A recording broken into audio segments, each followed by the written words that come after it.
Kaya naman kilala ang mag-asawa sa buong bayan.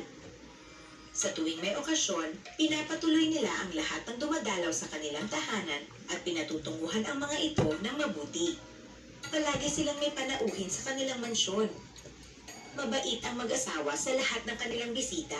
Binibigyan nila ang mga ito ng mamahaling regalo at binubusog pa ng masasarap na pagkain. Alam mo, Gayatri, ang dami nating mga kaibigan. Sa tingin ko, hindi tayo kailanman magugutom o maghihirap. Hanggat narito ang mga kaibigan natin, hindi nila tayo iiwan. Ay nako, mahal ko. Masyado ka namang inosente. At saka, palagi ka nalang nagbibigay ng walang hinihinging kapalit. Ang totoo, at dito lang ang mga kaibigan mo dahil may nakukuha sila sa'yo. Hindi nila tayo tutulungan kapag tayo naman ang nangailangan. Ano ka ba? Huwag kang mag-isip ng ganyan. Mga kaibigan natin sila. Alam ko namang hindi ka makikinig sa akin. Sana lang, hindi dumating ang panahong mapapatulayan kong mali ka. At nagkatotoo nga ang pangamba ni Gayatri. Tila may ibang balak ang kapalaran para sa mag-asawang negosyante.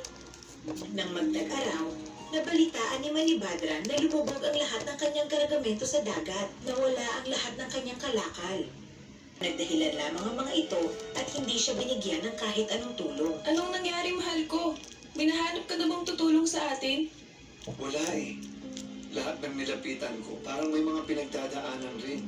Wala raw silang maitutulong. Alam ni Gayatri na nagdadahilan lamang ang mga kaibigan ng kanyang asawa. Pero alam din niyang hindi maniniwala ito sa kanya. Kaya nanahimik na lang siya. Kailangang ibenta ni Manibadra ang kanyang lupain para mabawi ang nalugi niyang pera. Pero puro para makatulong sa gastusin ng kanilang bahay. Nagsisikap sa trabaho ang mag-asawa. Pero sa kabila ng lahat ng ito, mabuti pa rin ang kalooban nilang dalawa. At malaki ang respeto sa kanilang kapwa.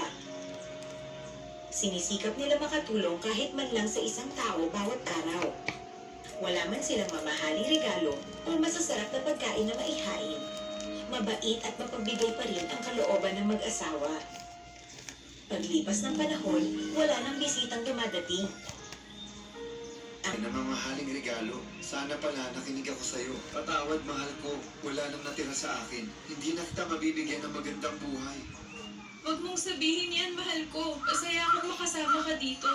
Wala bang tumulong sa atin sa mga panahong nangangailangan tayo. Hindi ibig sabihin nun ay kailangan tayong sumuko at magbago. Alam kong totoo kang tao. Balang araw, pasusuklian din ang kabutihan mo. Pero malungkot pa rin si Manibadra sa kabila ng sinabi ng asawa. Sinasabi lang niya yun dahil mahal niya ako. Naging hangal ako buong buhay ko. Kaya ito ang naging kaparusahan ko. Wala na akong maibibigay sa pamilya ko. Hiyang-hiya ako sa sarili ko. Kasalanan ko ang lahat. Mas mabuti pa sigurong mamatay kaysa mamuhay sa ganitong klaseng kahihiyan. Sa kanyang pag-iisip, nakatulog ang negosyante.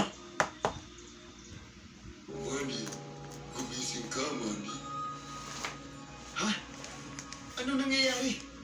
At sino ka? Isa akong mongha at andito ako para tulungan ka. Hindi ka dapat mawalan ng pag-asa sa mga problema mo. Kailangang harapin mo ang mga ito. Ha? Isa akong mangmang. Wala na akong mukhang iharap sa kanila. Hindi ka mangmang. Mangmang ang isang taong nabubuhay nang hindi nauunawaan ang katotohanan. Ang nangyari sa iyo ay pawang pagsubok lamang. At andito ako para tulungan ka. Talaga? Paano mo ko tutulungan? At bakit? Tama ang asawa mo. Nagpakita ako sa iyo dahil buong buhay kang naging masipag at tapat sa iyong mga ginagawa.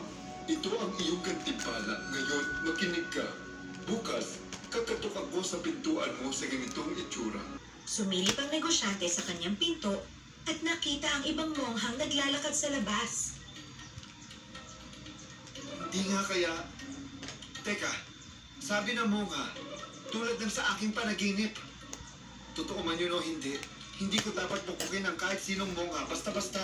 Umupo si Manibadra sa kanyang sopa at bigla na lamang may kumatok sa kanyang pintuan. Oh, sino yan? Ikaw ba yung mongha? Ay hindi. Si Sahib ito, ang iyong barbero.